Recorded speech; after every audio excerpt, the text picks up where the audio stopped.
स्वागत है आप सभी का कोरल ड्रा की 7वीं क्लास में। पिछली क्लास में हमने बेजर टूल तक समझ लिया था। अगर आप कोरल ड्रा की सभी क्लास देखना चाहते हैं तो चैनल पे जाइएगा, प्लेलिस्ट चेक करिएगा, सभी क्लास आपको वहां पर मिल जाएगी। पिछली क्लास के अंदर हमने बेजर टूल के बारे में अच्छे से समझ लिया था, लेकिन फिर भी एक और एग्जांपल से मैं आपको बेजर टूल को समझा देता हूँ। ये बहुत ही काम का टूल है। तो बेजर टूल को सिलेक्ट कर लेते हैं। माउस का लेफ्ट क्लिक करके आपको इस तरह से एक लाइन खींचनी है, क्लिक करके खींचना है, ठीक है। इसके बाद इसी के सेंटर पॉइंट में बिल्कुल ऊपर की साइड में माउस का लेफ्ट क्लिक एक बार कर देना है इस तरह से। तो देखिए इस तरह से कर्व वाली शेप जो है बन जाएगी। इसके बाद इस वाले पॉइंट पे आना है, माउस का लेफ्ट क्लिक करना है, इस तरह से एक लाइन बन जाएगी। छोड़ना नहीं, माउस का लेफ्ट क्लिक छोड़ना नहीं है, पकड़ के रखना है और इस तरह से ड्रैग करना है, मतलब कि खींचना है। तो देखिए पत्ती वाला आकार जो है हमारे सामने बन करके आ गया है, ठीक है। तो इस तरह से जो है आप बेजर टूल से पत्ती का स्टाइल बना सकते हो, यानी कि पत्तियां बना सकते हो, या फिर इस तरह के शेप में जो भी डिजाइन आप बनाना चाहो उसे बना सकते हो। इस तरह से बनाने के बाद आप इसके अंदर कलर वगैरह भी फिल कर सकते हो। इसको सेलेक्ट करने के बाद जो भी कलर आप फिल करना चाहो इस तरह से फिल कर सकते हो। कलर फिल करके भी कर पाओगे, बिना कलर फिल किए भी कर पाओगे। जैसे कि हम बीच में क्लिक कर देंगे, इस सेंटर पॉइंट को यहाँ पर ला करके बीच वाले जो पॉइंट है इस पे छोड़ देंगे। इसके बाद जो है इस तरह से खींचेंगे ऊपर की साइड से, तुरंत जो है माउस का राइट बटन क्लिक कर देंगे, इसकी एक कॉपी तैयार हो जाएगी। इसके बाद जो है कंट्रोल डी बटन को प्रेस करते हुए इस तरह से जो है हम एक डिजाइन बना सकते हैं। तो बेजर टूल से आप पत्ती वाला शेप का डिजाइन भी बना सकते हो और बनाने के बाद इस तरह से भी डिजाइन में कन्वर्ट कर पाओगे। बेजर टूल के बाद जो अगला टूल है वो है आर्टिस्टिक मीडिया टूल। इस टूल का इस्तेमाल करके कोरल ड्रा के अंदर जितने भी आर्ट वाले डिजाइन दिए गए हैं उन सभी डिजाइन को आप यूज कर सकते हो। दरअसल कोरल ड्रा में पहले से काफी सारे बने बनाए डिजाइन दिए गए होते हैं, उनको यूज करने के लिए आपको इस टूल को सिलेक्ट करना होता है। टूल को सिलेक्ट करने के लिए आप माउस का लेफ्ट क्लिक करके भी सिलेक्ट कर सकते हो, या फिर कीबोर्ड से सिर्फ आई बटन प्रेस कर दोगे तो भी ये टूल जो है सिलेक्ट हो जाएगा। जब आप इस टूल को सिलेक्ट करोगे तो आपका माउस पॉइंटर जो है इस तरह से बन जाएगा। सबसे पहला इसके अंदर ऑप्शन है प्रीसेट का। अगर प्रीसेट पर क्लिक रहेगा तो आपका माउस पॉइंटर ऐसा दिखाई देगा और आपको यहाँ पर बने बनाए बहुत सारे प्रीसेट मिल जाते हैं। इन प्रीसेट में से आप कोई भी प्रीसेट का यूज करके वो डिजाइन जो है क्रिएट कर सकते हो। प्रीसेट को यूज करने के लिए जो भी प्रीसेट आपको पसंद है उस पर क्लिक करिएगा, वो प्रीसेट यहाँ पर सिलेक्ट हो जाएगा। इसके बाद आप अपने माउस पॉइंटर को जिस तरह से घुमाओगे उस तरह से जो है डिजाइन बन जाएगा, जो कि आप देख पा रहे हैं, ठीक है। इस डिजाइन के अंदर आप कलर फिल कर सकते हो। कलर फिल करने के लिए आप इसे सिलेक्ट करिए, यहाँ से जो कलर पैलेट दिया गया है इसमें से कोई भी आप कलर जो है इसके अंदर फिल कर पाओगे। इसी तरह से बाकी जितने भी प्रीसेट हैं सबको आप यूज कर सकते हो। प्रीसेट के बगल में ही जो है आपको विड्थ का ऑप्शन मिल जाता है। आप यहाँ से किसी भी प्रीसेट की जो विड्थ है उसको बढ़ा और घटा सकते हो। घटाने और बढ़ाने के लिए आप प्रीसेट को सिलेक्ट करिएगा। इसके बाद जो है आप यहाँ पर क्लिक करके यहीं पर जो है लाइव एग्जांपल में देख सकते हो। इसके अलावा अब जो है जब आप साइज को बढ़ा दोगे तो जितना भी प्रीसेट बनाओगे इसी साइज में बनेगा। साइज को जो है आप मैनुअली टाइप करके भी बढ़ा और घटा सकते हो। इसके बगल में आपको जो है प्रीसेट की जो स्मूथिंग है उसका ऑप्शन मिल जाता है। इस पर क्लिक करके आप प्रीसेट की जो स्मूथनेस है उसको कम या ज्यादा कर सकते हो इस हैंडल से। प्रीसेट के बगल में आपको ब्रश का ऑप्शन मिल जाता है। आप ब्रश ऑप्शन पे जैसे ही क्लिक करोगे तो यहाँ पर जो है आपको बने बनाए ढेर सारे ब्रश मिल जाते हैं। ब्रश को यूज करने के लिए सबसे पहले हम सभी प्रीसेट को यहाँ से डिलीट करते हैं। इसके बाद जो भी ब्रश को यूज करना चाहते हैं हम ब्रश को सिलेक्ट करेंगे। इसके बाद इस तरह से ड्रॉ करेंगे तो सेम ब्रश जो है आपका कोरल ड्रा के पेज पर इस तरह से बन जाएगा। यहाँ से जो है आप ब्रश का साइज घटा और बढ़ा सकते हो अपने हिसाब से। बाकी ब्रश और भी स्टाइल दिए गए हैं, आपको जो भी स्टाइल पसंद है आप यहाँ से बारी बारी से क्लिक करके भी चेंज कर सकते हो। ब्रश के बाद आपको स्प्रेयर का ऑप्शन मिल जाता है। इसमें भी बहुत सारे आपको बने बनाए स्प्रेयर मिल जाते हैं। आप इन सभी स्प्रेयर को यूज कर सकते हो। जैसे कि हमें ग्रास वाला स्प्रेयर यूज करना है तो हम ग्रास वाले पे क्लिक करेंगे और जहां पर भी यूज करना है इस तरह से ड्रॉ कर देंगे। तो देखिए उस स्टाइल में जो है ग्रास यानी कि घास बन गया है। और आप अपने अकॉर्डिंग जो है इसका कलर वगैरह भी चेंज कर सकते हो अपने हिसाब से, जैसा आप रखना चाहो। फिलहाल हम इसे कंट्रोल ए से और सिलेक्ट करके डिलीट कर देते हैं। इसी तरह से और भी प्रीसेट आपको इसके अंदर मिल जाते हैं। आप जो भी प्रीसेट यूज करना चाहते हो यहाँ से यूज कर सकते हो, ठीक है। अगर आपको सभी प्रीसेट को बारी बारी से चेक करना है तो आप इस तरह से बस एक को बना करके सिलेक्ट करने के बाद आप बारी बारी से क्लिक करके उसको चेक कर सकते हो।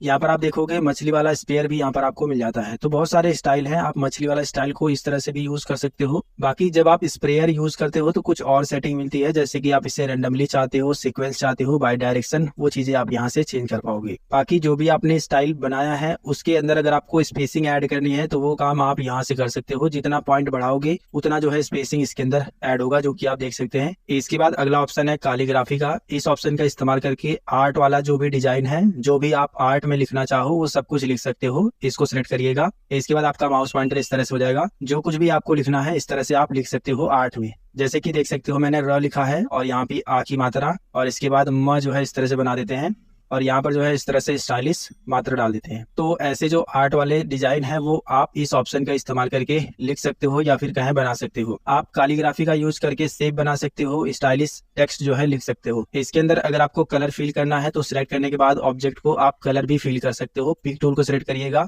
जो भी ऑब्जेक्ट में आपको कलर फिल करना है उस ऑब्जेक्ट को सिलेक्ट करने के बाद आप उसके अंदर इस तरह से कलर भी फिल कर पाओगे। इसके बाद अगला ऑप्शन है प्रेशर का। तो प्रेशर से जो है स्टाइलिश वाले टेक्स्ट नहीं लिखे जाते हैं, बल्कि आप इससे सिंपल जो है टेक्स्ट इस तरह से लिख सकते हो। बिल्कुल सिंपल रहेगा, जो कि आप देख सकते हो। हमने सेम राम इस वाले से भी लिखा लेकिन ऐसा है, और कैलीग्राफी से लिखने के बाद ऐसा है। बाकी आप प्रेशर का यूज करके शेप भी बना सकते हो इस तरह से। इसके बाद अगला टूल है पेन टूल। पेन टूल का इस्तेमाल करके आप कोरल ड्रा में कोई भी शेप का डिजाइन तैयार कर सकते हो। कोई भी कर्व वाली शेप बनाना हो तो वो भी आप पेन टूल से बना सकते हो। इस्तेमाल करने के लिए आप पेन टूल को सेलेक्ट करिएगा। इसके बाद जो है आप जो भी शेप तैयार करना चाहते हो पहले पॉइंट पर क्लिक करिएगा और जिस तरह से आपको शेप तैयार करना है आप एक एक पॉइंट को इस तरह से क्लिक कर करके यहाँ पर ला करके मिला देंगे तो इस तरह से शेप जो है तैयार हो जाएगा। इसके अलावा आप कर्व वाली शेप भी बना सकते हो। आप इस तरह से जिस तरह से फोटोशॉप में चलाते हैं वैसे ही अगर आप इस तरह से कर्व वाली शेप बनाना चाहते हो तो इस तरह से कर्व वाली शेप भी बना सकते हो। ठीक है, माउस का लेफ्ट बटन दबा करके इस तरह से घुमाएंगे तो ये कर्व वाली शेप बनेगा और यहाँ पर लास्ट पॉइंट पे मिलाने के बाद अब आप देख सकते हो हर एक जगह पर जो है कर्व पॉइंट है। मैं आपको दिखा देता हूँ, देखिए यहाँ पर भी है। हम शेप टूल को सेलेक्ट करते हैं और इसको सेलेक्ट करने के बाद देखिए यहाँ पर कर्व बना है और यहाँ पर भी कर्व बना है और यहाँ पर भी। आप शेप टूल को सेलेक्ट करने के बाद अभी भी जो है इन कर्व वाले पॉइंट को इस तरह से जो है अपने हिसाब से जैसा आप चाहते हो वैसे उठा करके कहीं पर भी जो है इस तरह से रख सकते हो। ठीक है, जब आप पेन टूल से कोई भी शेप तैयार करेंगे या फिर कोई भी डिजाइन तैयार करेंगे तो पेन टूल जो है रुकता नहीं है। यानी कि जब तक आप इस पॉइंट को इस पॉइंट से नहीं मिला देंगे तब तक जो है ये जहां जहां पर आप क्लिक करेंगे वहां पर क्लिक होता रहेगा। तो उस कंडीशन में आपको क्या काम करना है, जैसे कि अगर आप जो है केवल आउटलाइन बनाना चाहते हैं, जैसे कि आपको केवल 3 लाइन इस तरह से बनानी है, इसे मिलाना नहीं है और आपको यहीं पर खत्म करना है,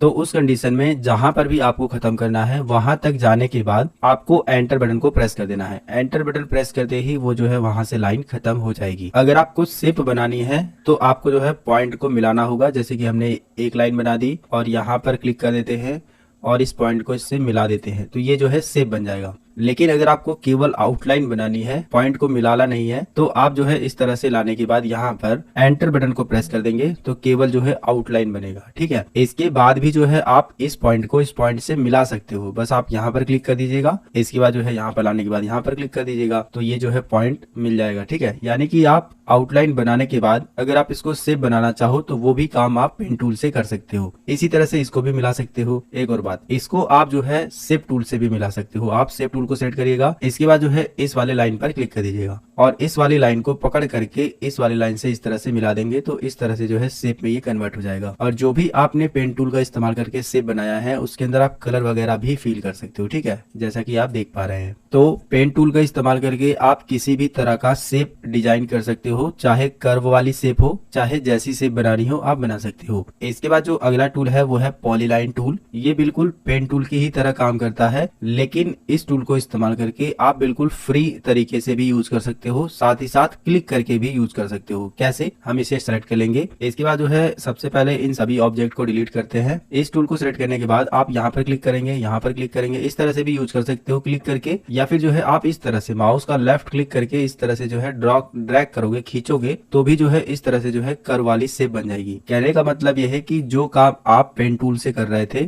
वही काम इससे भी कर पाओगे पॉलीलाइन टूल से। बस फर्क ये रहेगा कि आप पॉलीलाइन टूल से आप क्लिक कर करके भी कर सकते हो जिधर जिधर क्लिक करना चाहो, और इस तरह से फ्री हैंड की तरह भी कर सकते हो, बिल्कुल फ्री की तरह। जैसे कि आप जिधर भी घुमाना चाहोगे उस एंगल में जो है इस तरह से घुमा करके शेप बना पाओगे। घुमाने के लिए माउस का लेफ्ट बटन क्लिक करके आप जिधर भी घुमाना चाहो इस तरह से जो है घुमाते हुए माउस पॉइंटर को इस पॉइंट से ला करके मिला देना है। इसके बाद जो है उस आकार में शेप बन करके तैयार हो जाएगा। मेरे ख्याल से पॉलीलाइन टूल भी आपको अच्छे तरीके से समझ आ गया होगा। इसके बाद अगला टूल है 3 पॉइंट कर्व टूल। इस टूल का इस्तेमाल करके आप कर्व वाली एक लाइन की जो शेप है उसे बना सकते हो। इसको इस्तेमाल करने के लिए आप इस पर क्लिक करिएगा, ये टूल जो है सिलेक्ट हो जाएगा। इसके बाद माउस का लेफ्ट क्लिक करके आप इस तरह से लाइन खींच सकते हो, और माउस का लेफ्ट क्लिक छोड़ने के बाद जितना ज्यादा नीचे आप ड्रैग करोगे माउस को उतना जो है कर्व वाली जो लाइन है वो आपको मिलेगी। ठीक है, आप यहाँ तक लाने के बाद इसको छोड़ देंगे तो इस तरह से एक कर्व लाइन आपको मिल जाएगी। 3 इसके बाद अगला टूल है इंटरेक्टिव कनेक्टर टूल। इस टूल का इस्तेमाल करके आप 2 ऑब्जेक्ट को जोड़ सकते हो, यानी कि आपस में कनेक्ट कर सकते हो।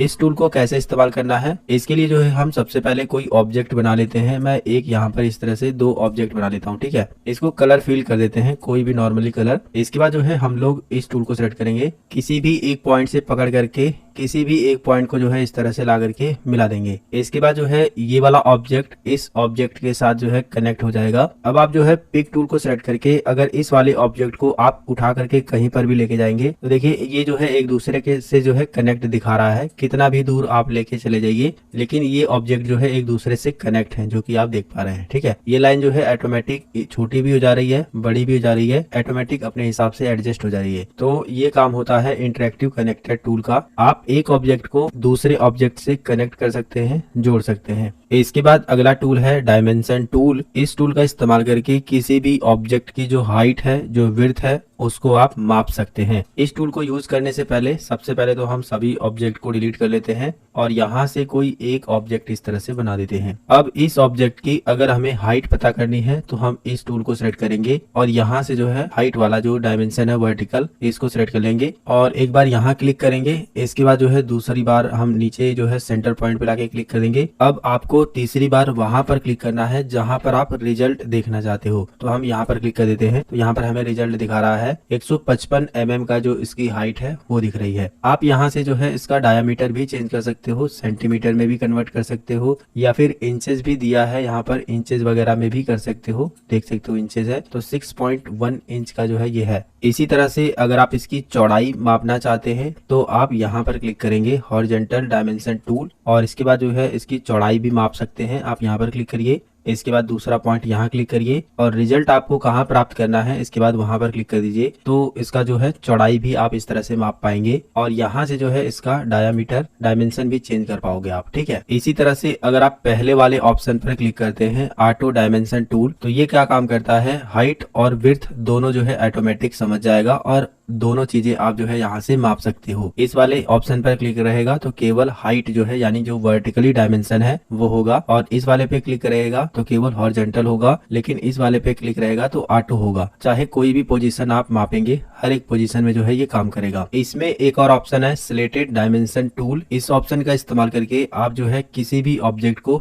20 से जो है इस तरह से माप सकते हो। आप इस पॉइंट पर क्लिक करिए, इसके बाद जो है इस पॉइंट पर क्लिक करिए। रिजल्ट आपको कहाँ पर देखना है उसके बाद आप तीसरी जगह पर क्लिक करेंगे तो उसका जो भी डायमेंशन है वो यहाँ पर जो है आपको शो करेगा और बाकी आप यहाँ से इंचेस वगैरह, फीट वगैरह सब कुछ जो है चेंज कर सकते हो। इसमें अगला ऑप्शन है एंगुलर डायमेंशन टूल। इस ऑप्शन का इस्तेमाल करके अगर आपने जो है रेक्टेंगल बनाया है तो उसकी भी डायमेंशन आप नाप सकते हो कि वो रेक्टेंगल कितने डिग्री का है। इसके लिए जो है आपको एक ऑब्जेक्ट बना करके मैं आपको दिखा देता हूँ। हम कंट्रोल बटन दबा करके इस तरह से एक ऑब्जेक्ट बना लेंगे और शेप टूल को सेलेक्ट करेंगे, कन्वर्ट टू कर्व करेंगे। इसके बाद जो है इस वाले पॉइंट को डबल क्लिक करके डिलीट कर देंगे। इसके बाद जो है इस वाले टूल को सेलेक्ट करेंगे, इस वाले ऑप्शन पर क्लिक करेंगे और इसके बाद जो है इस वाले पॉइंट पर पहले एक बार क्लिक करेंगे। इसके बाद दोबारा से इस वाले पॉइंट पर क्लिक करके माउस को सिर्फ और सिर्फ ड्रैग करेंगे यानी कि खींचेंगे और इस वाले पॉइंट पे ला करके एक बार क्लिक कर देंगे और इसके बाद जो है थोड़ा सा नीचे आकर के एक बार और क्लिक करना है जहां पर आप इसका रिजल्ट